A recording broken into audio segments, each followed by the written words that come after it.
Hello and welcome into another video, and today I'm going to be saying things I truly never expected to say about Phantom Hourglass. So first up, I'm unfortunately having to use an emulator for this because I could not at all figure out a way to get DS footage from my 3DS like on anything. There's just no way to record it, unfortunately.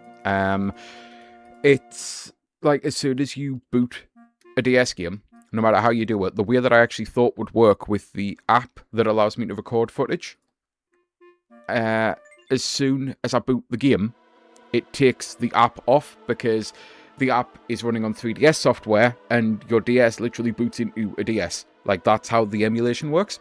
So I do still have the D-pad patch on this here, but I'm not really going to be using a controller because obviously I'm on an emulator, unfortunately. So I'm having to use the same file from my cart. I've basically... This is the fun of being able to do things with a modded 3DS. You can put the cart in, you can rip your ROM, you can then patch it, and then you can play your ROM on your DS. So you don't even need the cart plugged in, but you've still got the cart. And it also means that you can do it in reverse, so you can actually rip your ROM, put the patch on, and then put it on your PC to work on an emulator. So at least I can do this. At least I can do footage for any of the games that I actually own. Sorry about clearing my throat, it is allergy season. The worst part is I've just done a video and managed to get away through the whole thing without doing it, and then I didn't need to do it again, and then it happened so quickly I couldn't even take a break. So usually I try to cut it out. Again, it's one of those. My channel is not a professional channel. I'm just a person doing person things, you know. And I also try my best to not like blow people's eardrums out. I've got decibel limiters on, and even then sometimes when I watch videos back I'll notice that I'm too loud. So I am trying and I'm learning. But anyway, the whole point is I'm supposed to be talking about Phantom Hourglass, which obviously I'm going to be using a mouse to play this. I don't know if you can see the mouse cursor. I apologise if you can. Obviously you'll be able to see Celia, I believe the fairy is.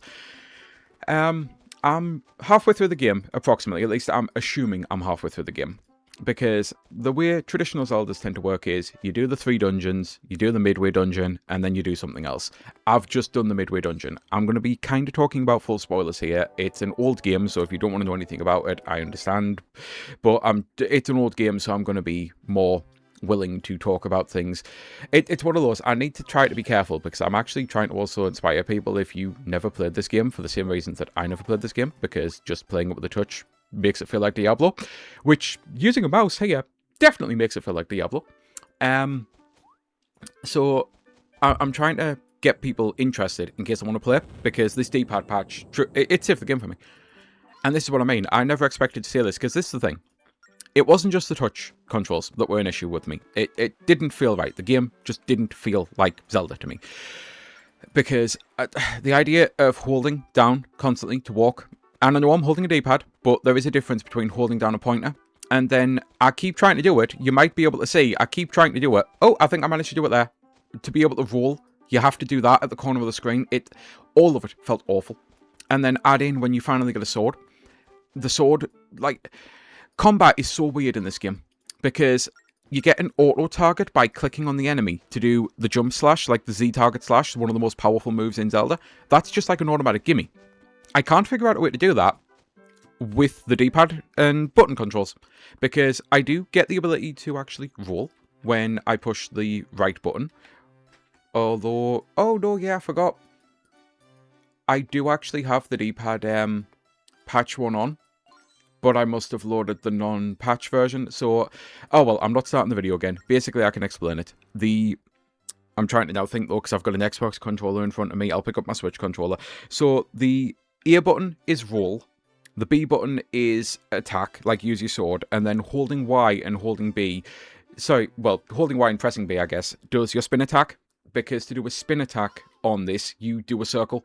Obviously, I can't kind of show it here, because you won't be able to see...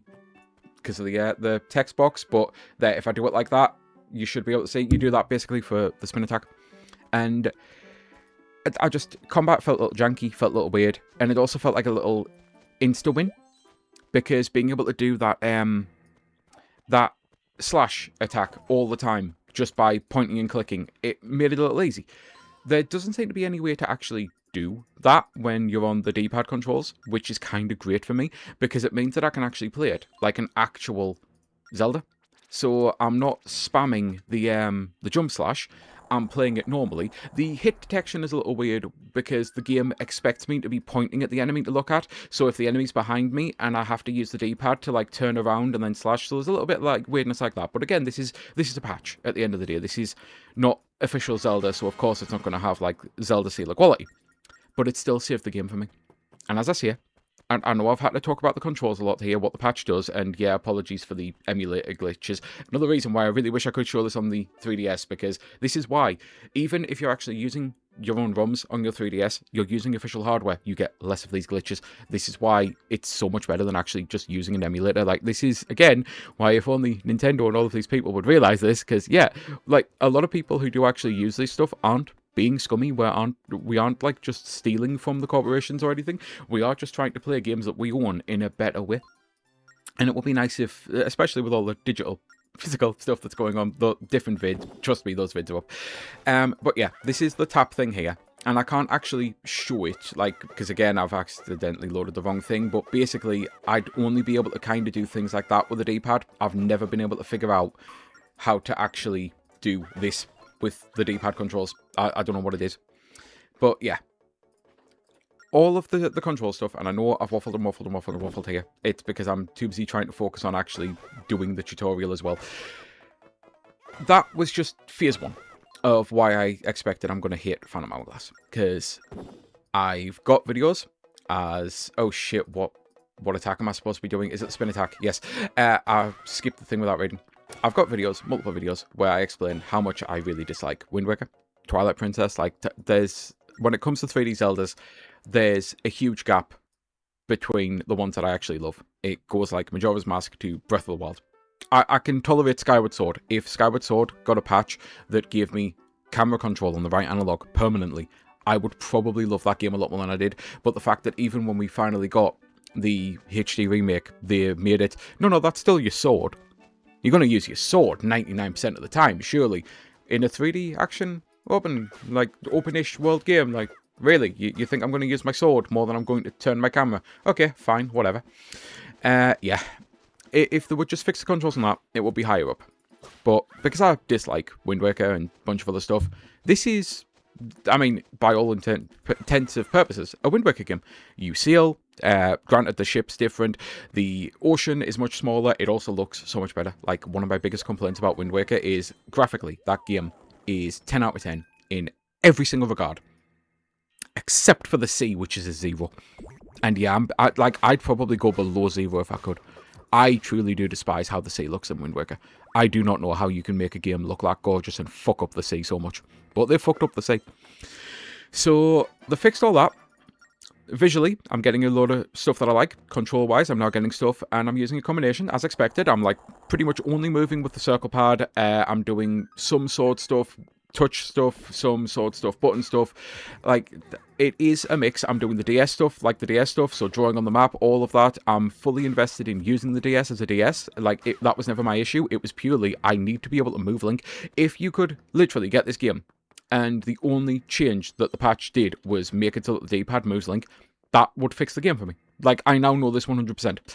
So, I really did not expect, and this is one of those moments where I'm really hoping I've remembered the right fucking passcode. Yes, I did. Because I don't want to be doing all the side stuff. I thought, it's a Wind Waker game.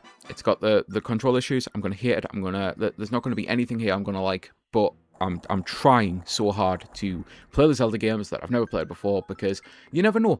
And I expected to love Minish Cap. I truly did. I do not. There's like an hour-long video that at some point is going to go up about just how much I do not like. Minish Cap is a game that's got a lot of great moments. It is not a great game. This, Phantom Hourglass, I'm as shocked as you might be when I say this. This is probably in my top 10. And I'm only halfway through. A lot could change. Wind Waker, at the end of the day. And this is why I'm making this video now. Wind Waker, when it got the halfway point, that's kind of when I started to go from, I'm really enjoying that this is a really good, really well-made Zelda game. And what do you mean I now just fish I'm about to die because of the touchscreen controls here, by the way. This is when I really wish I could have a button to just, like, push, because I don't know how to do that reliably without holding forward and pushing B. So, yeah, I'm probably about to die to a rat here, but this is what I mean. I do not like these controls at all, and using a mouse is even worse. But, yeah, I do not like that. For the rest of Wind Waker, it was just fishing, and then you get one actual real dungeon after the fishing part. And it's like, really? That's the entire game, sailing? I beat all of A Link to the Past playing just the sailing sections on Wind Waker because there was nothing to do. This is a handheld game. The sailing's smaller. It's more confined. There's more to actually do, it feels like, on the sailing. There's enemies to dodge. There's, like, a bunch of stuff. Like, I never had to dodge or fight enemies at any point on the original Wind Waker. And I know you could do that, but I genuinely just didn't need to do it. Because once you set your course, the enemy, the AI was so bad, it never tracked you, it never followed you, it was never a danger. I'd get shot a couple of times, but you've got like fucking 20 heart capacity or something in Zelda games. And by the time I'd had like 7 hearts, sailing was safe. So, the fact that I'm in this, and I'm invested, and I'm loving the sailing, and I'm loving Linebeck, and I'm loving Celia, and I'm loving so many of the characters, the grandpa character, again, I'm going to be mentioning spoilers, so this is your last warning. That was pretty obvious. It was like oh god, I can't even remember the fucking name. Is it the Prince of the Red Lions or something? Basically, the big be all story thing that your ship was like. It's the reincarnation type thing of this is one of the big be all royalty things. I love all of that. I love that Celia is actually the spirit of courage. That the way that they're expanding the love on the fairies and turning the fairies into the spirits. Like, I'm loving all of that. I do definitely dislike the actual, and this is, if I could remember the name of the grandfather, I'd remember the name of the fucking temple as well, because it's, like, similar. The temple that you have to go in constantly, and you do floor 1, and then you do floor 2, and then you unlock the ability to do floor 3 and floor, and then, like, doing all of that over and over again. I wish the shortcuts were a little bit better, but even then, having said that, I, just on my actual file, hit a point where it seems to have given me a permanent checkpoint? Question mark? I don't know, because I haven't been back yet, but it seems I now have a permanent checkpoint to at least skip the first few floors. So even that, like, isn't that much of a big deal. I'm loving the side quests. I'm actively searching out things. Minish Cap. Part of my biggest problem with that fucking game. And I see it in this video, and I'm not going to try and repeat everything, because at the end of the day, if you watch that video, you're going to be fucking sick of hearing it. Almost every single time there's a puzzle or anything to do in Minish Cap, the solution is right beside you. Like, it's no more than a screen or two away. It's ridiculous how fucking linear that game is and how awful. There's no reason to explore. By the time I finally actually got items, and I'm like, oh yeah, I could go back to there because I know I could do that, but it's probably just going to be a hard piece. There's not going to be any reason. I'm going back to World Islands when I'm getting abilities, because it's not just heart pieces. You're getting ship pieces. You're getting, like, I'm finding side quests. I knew I'd missed the rod. So I went back, and I actually went and got the fishing rod, and I haven't fished yet, but the salvaging, like, there's so many little things that I am just genuinely enjoying about this game. It's a proper fucking Zelda game. It's a really, really fucking good, proper fucking Zelda game. Why did I think I had to go up to that temple to actually get Linebeck? So, yeah, this might be where the video's ending, because I can't remember. Maybe I'm just supposed to, because I thought I talked to him. And they told me, yeah, Linebeck's not here. Linebeck went to the temple. So unless... Oh, it's the milk bar. That's if I'd just actually read it. So yeah, I'll go to the milk bar first. Because the worst part is I forgot I actually found the milk bar, which... There it is. I found the milk bar and got... Like, Zelda sometimes is great with the way it does dialogue, especially Tears of the Kingdom and Breath of the Wild. It seems to know that you're going to break the game. This was definitely before... it figured you'd explore. So when I first went in here, I got yelled at for daring to be in here. And then when I did go in here, like, you get this? Like, after the Lineback speech, the proprietor is really nice about it. And it's not like, hey, what are you doing in here, you kid? Type thing. It's like, so yeah, it was one of those that I like that the dialogue was there, but it feels like, why are you only being nice to me? Like, you don't know that I've had the conversation about Linebeck, but seriously, the manner changes instantly. And obviously, as I've just shown there, I only got the nice dialogue because I didn't go in there the first time. Yeah, it's either way.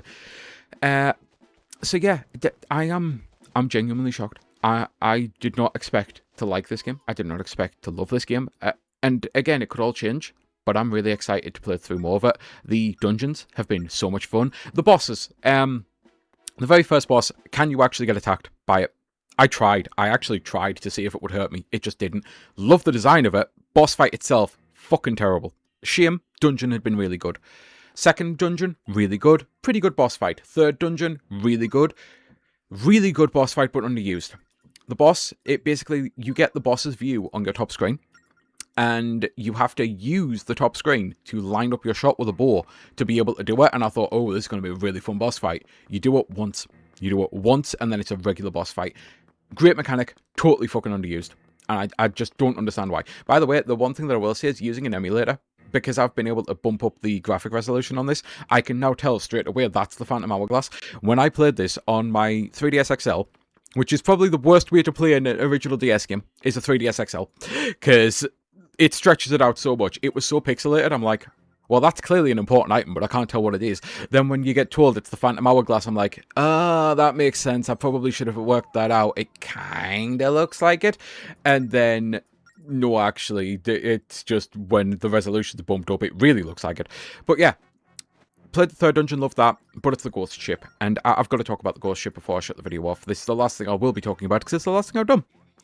I loved all of it. First up, there's so many amazing cutscenes in this game. So many funny cutscenes. I love the characters. I love the dialogue. I love the humor. I love the little things that Link does in the cutscenes. Like, this is shaping up to be... I definitely think it's going to be in my top 10 Zelda games. Like, I don't think it'll break top 5. When you're talking top 5, you're talking Ocarina, Majora, Link to the Past, fucking Tears of the Kingdom, Breath of the Wild, probably. But then there's Link's Awakening and Seasons as well, which I really love. Like, I adore Link's Awakening. How can I not put Link's Awakening in my top 5? My top 5, unfortunately, is already too crammed that I need 6, at least. I think my top 5 has to be 6. I know that sounds silly, but seriously, Link's Awakening, the fact that I couldn't even fit that in there, but I knew I had to see it. Like, so this could definitely be top 10, though. And I didn't expect that. But doing the 4 thing with the sisters, and I'm like, I've played enough Zelda games. I know these sisters are going to fuck me over, but I'm loving this all the time. The boss fight itself was really good, was fun, but it was also a little broken. And that is the only thing that I had a little an issue with. I don't know if it's the mod because of what I'm using, but I went from being able to, and I'm trying to do it here, to attack rapidly like this to... The whole point is it's the play tennis Zelda game, you know, where like it fires a plasma ball and you knock it back, and it should be easy to just reliably do this. It just was not. What I had to do was I had to keep holding the spin attack down, because that's the only one that permanently worked for me. So I can only assume it's a glitch with the actual mod. Maybe it's like that on the original. Maybe it was just a tech issue that no one figured out because there's no way to patch it. But it kind of ruined the fight a little bit for me. I got killed trying to figure out how to use a potion bottle for the first time, because it's one of those. There was human error there as well. It wasn't just that I was having input delay. If I'd used the potion, if I'd been less stubborn and used the potion when I had 2 hearts left, instead of, oh, I'll maximize this and use the potion with half a heart. When you use potions in the older Zelda games, it pauses, so you can get away with that. That was a learning point as well. But so yeah, I would have still beat the fight on my first go. It was still a little chunk, but it's like, I'm loving it so much, and I can't wait to finish the game now. And that's what I'm actually going to go do. And hopefully I'll get it finished tonight. Again, I haven't been able to put a lot of time into it, and I am only halfway through, but it depends on how big it is. I've got like half the sea left to go, the map, so maybe it just does, there's 3 more dungeons, and then I get a boss dungeon. I really hope it's not go fish for 3 pieces and then the boss dungeon, but even then, I'd still rate it above Wind Waker, because Wind Waker stretched the fishing out for so long that at least if I only have to fish for 3 things instead of 8, that's still an improvement. So yeah, either way, until next time, I've been Sky Fellowship. I truly do hope you have a great rest of your day. Bye!